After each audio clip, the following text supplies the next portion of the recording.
Good morning, students. Previous class discussed the modes of collection of data, like a personal interview, mail interview, telephone interview, pilot survey. These are the modes of the data collections. Today class, I will discuss the census and sample surveys. What do you mean by the census? What do you mean by the sample? What are the types in this sampling? How do the samplings are cooperative with the economic problems? These are studies in this chapter. ಹಿಂದಿನ ತರಗತಿಯಲ್ಲಿ ನಾವು ದತ್ತಾಂಶ ಸಂಗ್ರಹಣೆಯ ವಿಧಾನಗಳ ಬಗ್ಗೆ ಅಧ್ಯಯನವನ್ನು ಮಾಡಿದ್ದೆವು. ದತ್ತಾಂಶ ಸಂಗ್ರಹ ವಿಧಾನದಲ್ಲಿ ನಾವು ಈಗ ಆಲ್ರೆಡಿ ವೈಯಕ್ತಿಕವಾದಂಥ ಪ್ರಶ್ನಾವಳಿ, ಅಂಚೆ ಮೂಲಕ ಪ್ರಶ್ನಾವಳಿ, ದೂರವಾಣಿಯ ಮೂಲಕ ಒಂದು ಸಮೀಕ್ಷೆಯನ್ನು, ಪೈಲಟ್ ಸಮೀಕ್ಷೆಯನ್ನು, ಈ ರೀತಿಯಾಗಿ 4 ವಿಧದ ಒಂದು ಸಮೀಕ್ಷೆಯ ಬಗ್ಗೆ ನಾವು ಅಧ್ಯಯನವನ್ನು ಮಾಡಿದ್ದೆವು. ಈ ಒಂದು ತರಗತಿಯಲ್ಲಿ ನಾವು ಜನಗಣತಿ ಅಂದ್ರೇನು, ಮಾದರಿ ಸಮೀಕ್ಷೆ ಅಂದ್ರೇನು, ಮಾದರಿಯ ಒಂದು ಸಮೀಕ್ಷೆಗಳಿಗೆ ಎಷ್ಟು ರೀತಿಯಾದಂಥ ಪ್ರಕಾರಗಳಿದ್ದಾವೆ, ವಿಭಿನ್ನ ರೀತಿಯಾದಂಥ ಮಾದರಿಯ ಸಮೀಕ್ಷೆಗಳು ಆರ್ಥಿಕತೆಯ ಒಂದು ಸಮಸ್ಯೆಗಳನ್ನು ಹೇಗೆ ಸರಿದೂಗಿಸುತ್ತವೆ ಅನ್ನುವುದರ ಬಗ್ಗೆ ಅಧ್ಯಯನವನ್ನು ಮಾಡೋಣ. First we understand the what you mean by the census. If you understand the census definition, you know the how to find out the sensation in the economy. ಜನಗಣತಿ ಅಂದರೆ ಏನಂತ ನಾವು ಮೊದಲು ತಿಳ್ಕೋಬೇಕು. ಜನಗಣತಿ ಅಂತ ಅರ್ಥ ಆಯ್ತಂದರೆ ಜನಗಣತಿಯನ್ನು ಯಾವ ಆಧಾರದ ಮೇಲೆ ವಿಂಗಡಣೆ ಮಾಡ್ತೀವಿ ಅನ್ನೋದು ಕೂಡ ನಮಗೆ ಗೊತ್ತಾಗ್ತಾ ಇರ್ತದೆ. First we understand the definition of the census. Census means the data collected. Census means the data collected each and every unit of the inverse or population through the census enumeration is called as the census. If the data collected each and every unit, nothing but if the data collected from each person occupation, each person gender, each person profession, each person income, these are the factors are involving in the census.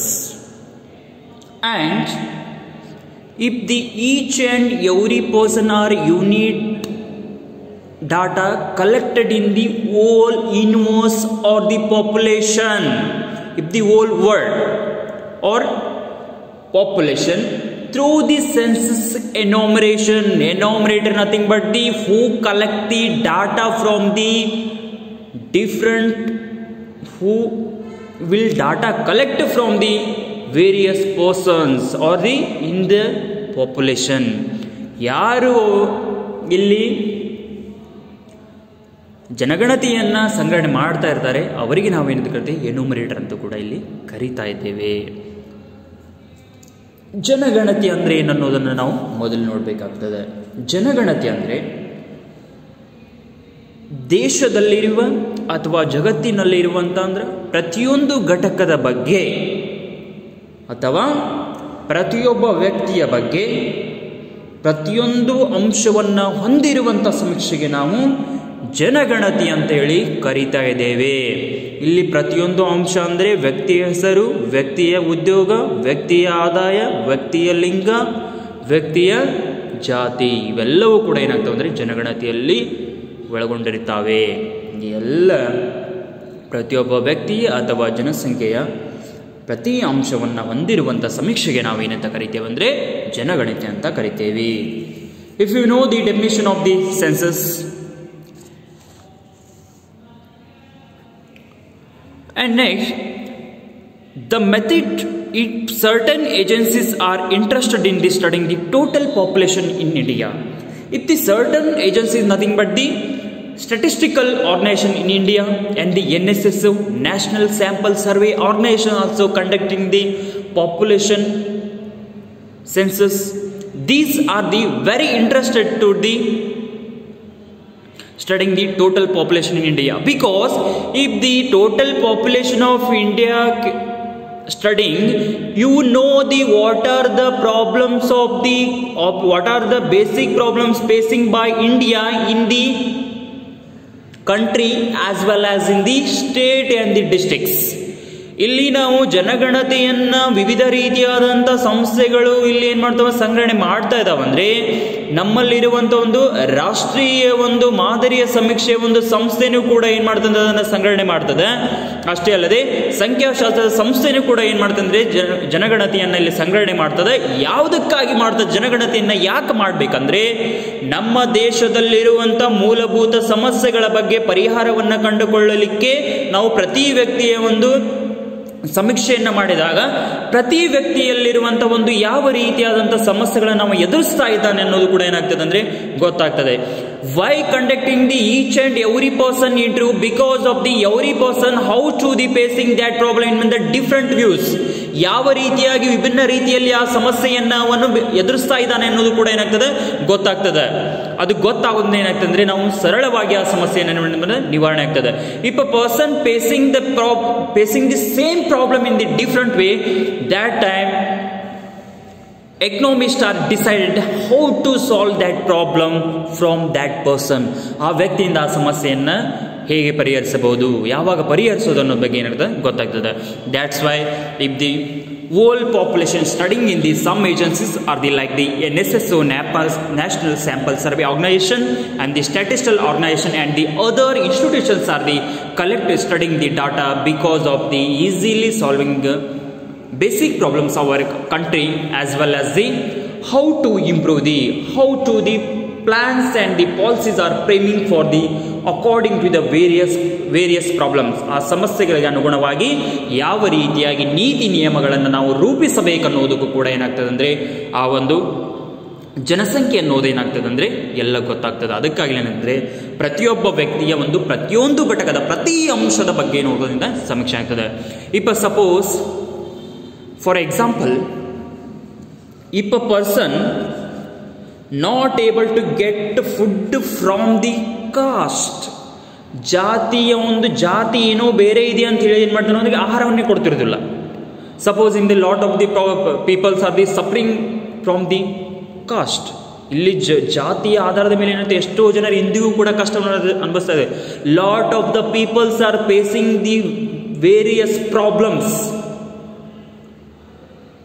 By the casteism. ಇಲ್ಲಿ ಜಾತಿಗೆ ಅನುಗುಣವಾಗಿ ಏನಿರ್ತಾನೆ ಅವರು ಬಹಳಷ್ಟು ಸಮಸ್ಯೆಗಳನ್ನು ಅನುಭವಿಸ್ತಾರೆ.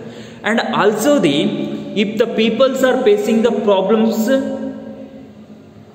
From their income, ಅವರ ಒಂದು ಆದಾಯದಿಂದವೂ ಕೂಡ ಏನಾಗ್ತಾರೆ ಸಮಸ್ಯೆನ ಎದುರಿಸ್ತಾರೆ. Because their income cannot buying the luxurious goods or the very fundamental needs. ಇಲ್ಲಿ ಅವರು ಪಡೆಯುವಂಥ ಆದಾಯ ಅವರ ಒಂದು ಮೂಲಭೂತ ಸೌಕರ್ಯಗಳನ್ನು ಈಡೇರಿಸಿಕೊಳ್ಳಲಿಕ್ಕೆ ಸಾಧ್ಯವಾಗ್ತಿಲ್ಲ, ಅಥವಾ ಯಾವುದೇ ರೀತಿಯಾದಂಥ ಐಷಾರಾಮಿ ಸರಕುಗಳನ್ನು ಕೊಳ್ಳಲಿಕ್ಕೆ ಕೂಡ ಏನಾಗ್ತಾರೆ ಸಾಧ್ಯವಾಗ್ತಾ ಇಲ್ಲ. ಅದಕ್ಕಾಗಿ ಈ ರೀತಿಯಾಗಿ ವಿಭಿನ್ನ ವ್ಯಕ್ತಿಯಿಂದ ವಿಭಿನ್ನ ರೀತಿಯಾದಂಥ ಸಮಸ್ಯೆಗಳಿರೋದ್ರಿಂದ ಇಲ್ಲಿ ಏನು ಮಾಡ್ತಂದ್ರೆ ಎಲ್ಲ ಜನರ ಒಂದು ಜನಸಂಖ್ಯೆಯನ್ನು ಅಥವಾ ಎಲ್ಲ ಜನರ ವೈಯಕ್ತಿಕವಾದಂಥ ಒಂದು ಮಾಹಿತಿಯನ್ನು ಕೂಡ ಸಂಗ್ರಹಣೆ ಮಾಡ್ತಾ ಇದ್ದಾರೆ. They have to obtain information from the all households in the rural and urban India. Yes, if census are conducting in the rural as well as the urban area, because compared to the urban areas, rural people are facing a lot of the problems. Because rural area peoples only depend upon the agriculture sector and their income also very low. But in urban cities area or in urban area peoples getting the more income and they can able to any work in the any field. That's why compared to the urban area, rural peoples are facing the lot of the problems. That's purpose also the conducting the datas and providing the solution. ಇಲ್ಲಿ ಗ್ರಾಮೀಣ ಮತ್ತು ನಗರ ಪ್ರದೇಶಗಳಿಗೆ ಹೋಲಿಕೆ ಮಾಡಿದಾಗ ಏನಾಗ್ತದೆ ಅಂದರೆ ಬಹಳಷ್ಟು ವಿಭಿನ್ನವಾದಂಥ ವ್ಯತ್ಯಾಸವನ್ನು ನಾವು ಕಾಣ್ತಾ ಇರ್ತೇವೆ. ಯಾಕಂದರೆ ಗ್ರಾಮೀಣ ಜನರು ಕೃಷಿಯ ಮೇಲೆ ಮಾತ್ರ ಅವಲಂಬನೆಯಾಗಿ ಅವರು ಕೃಷಿಗೆ ಸಂಬಂಧಿಸಿದಂಥ ಒಂದು ಕಾರ್ಯಗಳಲ್ಲಿ ಮಾತ್ರ ತೊಡಗ್ತಾ ಇರ್ತಾರೆ. ಅವರು ಕೃಷಿಯಲ್ಲಿ ಮಾತ್ರ ತೊಡಗ್ತಾ ಇರ್ತಾರೆ ಅಂದರೆ ತೊಡಗ್ತಾ ಇದ್ದಾರೆ ಅಂದರೆ ಅವರಿಗೆ ಯಾವುದೇ ರೀತಿಯಾದಂಥ ಇತರ ರೀತಿಯಂಥ ಕೌಶಲ್ಯಗಳು ಗೊತ್ತಾ ಇಲ್ಲ. ಆದರೆ ನಗರ ಪ್ರದೇಶದ ಜನರನ್ನು ನೋಡಿದ್ರೆ ನಾವು ನಗರ ಪ್ರದೇಶದ ಜನರು ಏನು ಮಾಡ್ತಾರೆ, ವಿವಿಧ ರೀತಿಯಾದ ಕೌಶಲ್ಯವನ್ನು ತಗೊಂಡು ಅವರು ವಿವಿಧ ರೀತಿಯಾದಂಥ ಕೈಗಾರಿಕೆಗಳಲ್ಲಿ ಕೂಡ ಏನು ಮಾಡ್ತಾರೆ, ಕೆಲಸ ಮಾಡ್ತಿರ್ತಾರೆ.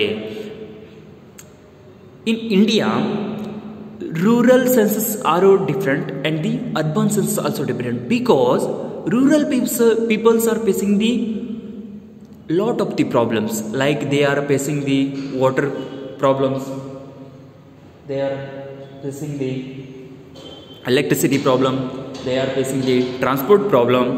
These are the basic problems in the rural. But in urban area, electricity is all available, road transport also available, but they are also the facing the some minimum problems. ಕೆಲವೊಂದಿಷ್ಟು ಕನಿಷ್ಠವಾದಂಥ ಸಮಸ್ಯೆಗಳನ್ನು ಇಲ್ಲಿ ನಗರ ಪ್ರದೇಶದವರು ಅನುಭವಿಸ್ತಾ ಇರ್ತಾರೆ. ಬಟ್ ಇಲ್ಲಿ ಹಳ್ಳಿಗರದಲ್ಲಿ ಏನಾಗ್ತದೆ, ಸರಿಯಾದ ರೀತಿಯಂಥ ಸಾರಿಗೆ ವ್ಯವಸ್ಥೆ ಇರೋದಿಲ್ಲ, ಅವರಿಗೆ ಶುದ್ಧವಾದಂಥ ಕುಡಿಯುವಂಥ ನೀರು ಇರೋದಿಲ್ಲ, ಅಷ್ಟೇ ಅಲ್ಲದೆ ಆರೋಗ್ಯದ ಒಂದು ಇತರ ರೀತಿಯಂಥ ಸಮಸ್ಯೆಗಳಿಂದ ಕೂಡ ಏನು ಮಾಡಿದ್ರೆ ನಡೆಸ್ತಾ ಇರ್ತಾರೆ. That's why if the rural census as well as the urban census are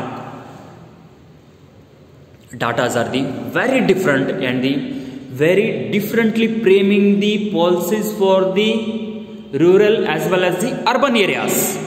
ಇಲ್ಲಿ ಗ್ರಾಮೀಣ ಮತ್ತು ನಗರ ಪ್ರದೇಶಕ್ಕೆ ಅನುಗುಣವಾಗಿ ಏನಿರ್ತದೆ ವಿಭಿನ್ನ ರೀತಿಯಾದಂಥ ಒಂದು ನೀತಿ ನಿಯಮಗಳನ್ನು ಕೂಡ ಏನು ಮಾಡ್ತಾರೆ, ರೂಪಿಸ್ತಾ ಇರ್ತಾರೆ. ಯಾಕಂದ್ರೆ ಇಲ್ಲಿ ಗ್ರಾಮೀಣ ಸಮಸ್ಯೆಗಳು ಏನಿರ್ತಾವೆ ಅಧಿಕವಾಗಿರ್ತಾವೆ, ಅದೇ ರೀತಿ ಏನಾಗ್ತದೆ ನಗರ ಪ್ರದೇಶದ ಒಂದು ಸಮಸ್ಯೆಗಳು ಏನಾಗ್ತಾವೆ ಅಂದರೆ ಅದರಲ್ಲೂ ಭಿನ್ನವಾಗಿರ್ತವೆ. ಅದಕ್ಕಾಗಿ ಏನಾಗ್ತಂದ್ರೆ if the every 10 year central government as well as the state government conducting the census and solving the various basic problems in our country, like the basic problems like the poverty, unemployment, underemployment.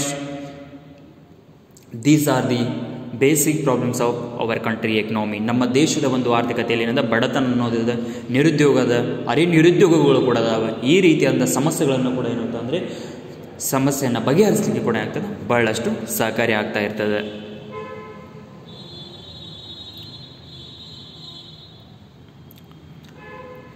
The census conducting a house-to-house inquiry is carried out covering all households in India. If the census are collecting the every house and in the every district and the every state, ಪ್ರತಿಯೊಂದು ರಾಜ್ಯದಲ್ಲಿ ಪ್ರತಿಯೊಂದು ಜಿಲ್ಲೆಯ ಮನೆಯ ಒಂದು ಜನಗಣತಿಯನ್ನು ಏನಾಗ್ತದೆ ಅಂದರೆ ಸಂಗ್ರಹಣೆ ಮಾಡ್ತಾ ಇರ್ತಾರೆ. ಅದಕ್ಕಾಗಿ ಇಲ್ಲಿ ಏನಾಗುತ್ತೆ, ಪ್ರತಿಯೊಂದು ಜಿಲ್ಲೆಯ ಒಂದು ಜನಗಣತಿಯನ್ನು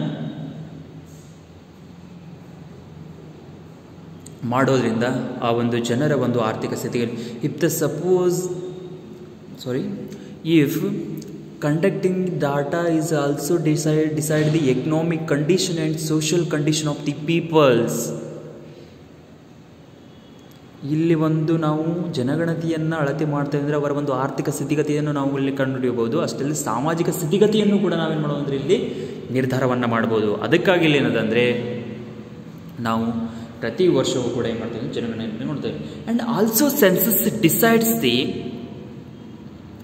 birth rate, death rates, how many people literacy in our country, how many people are getting the job, employment opportunities, how many people are sophisticatedly leading their life, and their economic condition size and the composition of the population. These are the composition of people, because nowadays now modern days every person getting the education, but his education can suitable for his jobs? No, because nowadays the population is increased but cannot be increase the employment opportunities in our country. ನಮ್ಮ ದೇಶದಲ್ಲಿ ಪ್ರಸ್ತುತ ದಿನಮಾನದಲ್ಲಿ ಉನ್ನತ ಶಿಕ್ಷಣವನ್ನು ಪಡೆಯುವವರ ಸಂಖ್ಯೆ ಹೆಚ್ಚಿಗೆ ಆಗ್ತಾ ಇದೆ ಹೊರತು ಅದಕ್ಕೆ ಅನುಗುಣವಾದಂಥ ಒಂದು ಉದ್ಯೋಗದ ಅವಕಾಶಗಳು ಹೆಚ್ಚಾಗ್ತಾ ಇಲ್ಲ. ಅದಕ್ಕಾಗಿ ಇಲ್ಲಿ ಏನಾಗ್ತದೆ ಅಂದರೆ ಇಲ್ಲಿರುವಂಥ ಜನರ ಒಂದು ಪಡೆಯುವಂಥ ಶಿಕ್ಷಣವೂ ಕೂಡ ಇದರಲ್ಲಿ ಏನಾಗ್ತದೆ ಅಂದರೆ ಬಹಳಷ್ಟು ಮುಖ್ಯ ಆಗ್ತದೆ. ಅದೇ ರೀತಿ ಉದ್ಯೋಗಗಳನ್ನು ಕೂಡ ಏನು ಮಾಡ್ತಾವೆ ಅಂದರೆ ಇಲ್ಲಿ ಹೇಳ್ತದೆ. ಅಷ್ಟೇ ಅಲ್ಲದೆ ಜೀವನ ಮಟ್ಟವನ್ನು ಕೂಡ ನಾವೇನು ಮಾಡುವಂದ್ರೆ ಇಲ್ಲಿ ಅಳೆಯಬಹುದು. ಅದೇ ರೀತಿ ಜನಸಂಖ್ಯೆಯ ಗಾತ್ರ, ರಚನೆ ಇತ್ಯಾದಿಗಳನ್ನು ಕೂಡ ಏನಾಗ್ತದೆ ಅಂದರೆ ಜನಗಣತಿಯನ್ನು ಒಳಗೊಂಡಿರುತ್ತದೆ. If the census including the birth rate, death rates, literacy, employment, economic condition of the person, life expectancy, size, and these are the decided the size and the composition of the population. If how many people are the literacy, if suppose nowadays government also the giving the free education for the up to 14 years, because poor people not able to getting the minimum education also.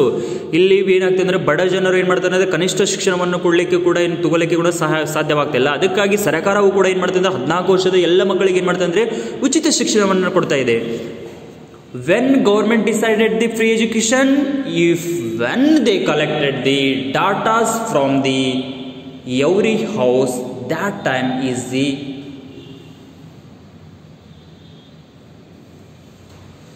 very clear picture, providing the data is providing the clear picture and decided within 14 years students getting pre-education to every student. ಪ್ರತಿಯೊಬ್ಬ ವ್ಯಕ್ತಿಗೂ ಪ್ರತಿಯೊಬ್ಬ ವಿದ್ಯಾರ್ಥಿಗೂ ಕೂಡ ಏನು ಮಾಡಬೇಕಂದ್ರೆ 14 ವರ್ಷಗಳಿಗೆ ಎಲ್ಲ ಮಕ್ಕಳಿಗೆ ಏನು ಮಾಡೋದು ಉಚಿತ ಶಿಕ್ಷಣವನ್ನು ನೀಡಬೇಕಂತ ಏನು ಮಾಡಿದ್ರು ಅಂದರೆ ಅಲ್ಲಿ ಜಾರಿಗೆಯನ್ನು ತಂದರು. ಇವೆಲ್ಲವೂ ಕೂಡ ಏನಾಗ್ತವೆ ಅಂದರೆ ಜನಸಂಖ್ಯೆ ಗಾತ್ರ ಮತ್ತು ಜನಸಂಖ್ಯೆಯ ಒಂದು ರಚನೆಯನ್ನು ಏನು ಮಾಡಿದವ ತೋರಿಸ್ತಾ ಇರ್ತವೆ. And another question arising in your mind, who collected and published the census?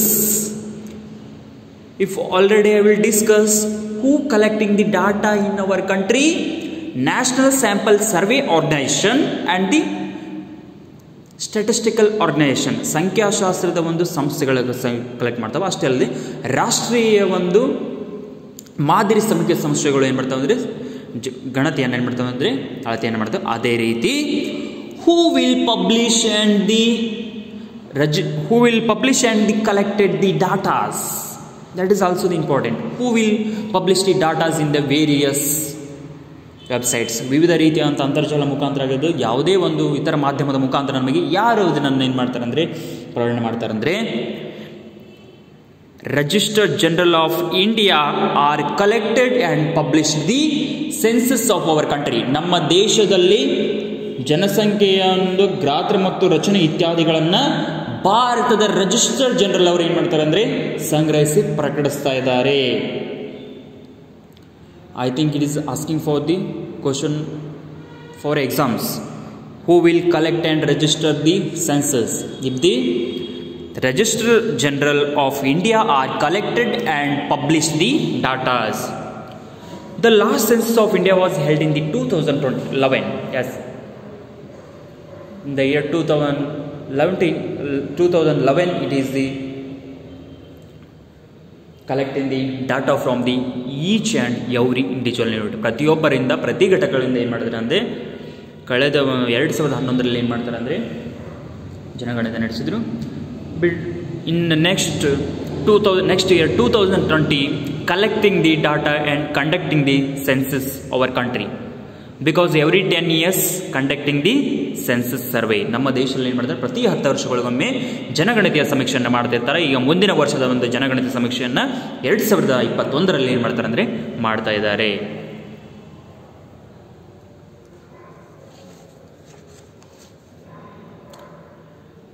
And according to the 2011 census, the population of India was the 121.09 crores.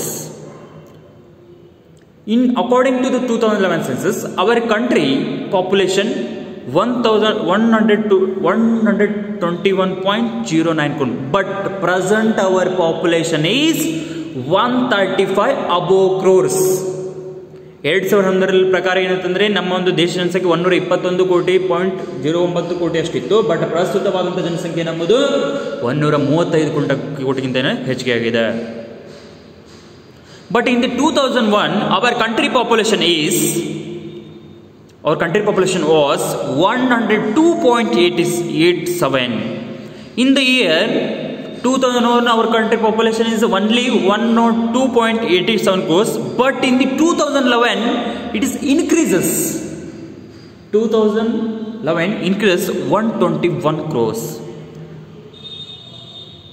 but in the 901 population of our country only 23.83 crores. In the year 901 1901 ಏನಾಗಿದೆ ಅಂದರೆ ನಮ್ಮ ದೇಶದ ಸಂಖ್ಯೆ ಬರೀ ಎಷ್ಟು ಇತ್ತು ಅಂದರೆ 23 ಕೋಟಿ ಅಷ್ಟು ಇತ್ತು.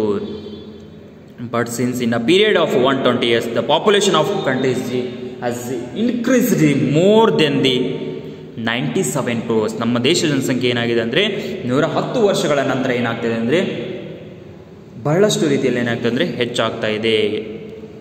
97 ಕೋಟಿ ಅಷ್ಟು ಏನಾಗಿದೆ ಅಂದರೆ ಹೆಚ್ಚಿಗೆ ಆಗ್ತಿದೆ. The average annual growth rate of population which was 2.2%.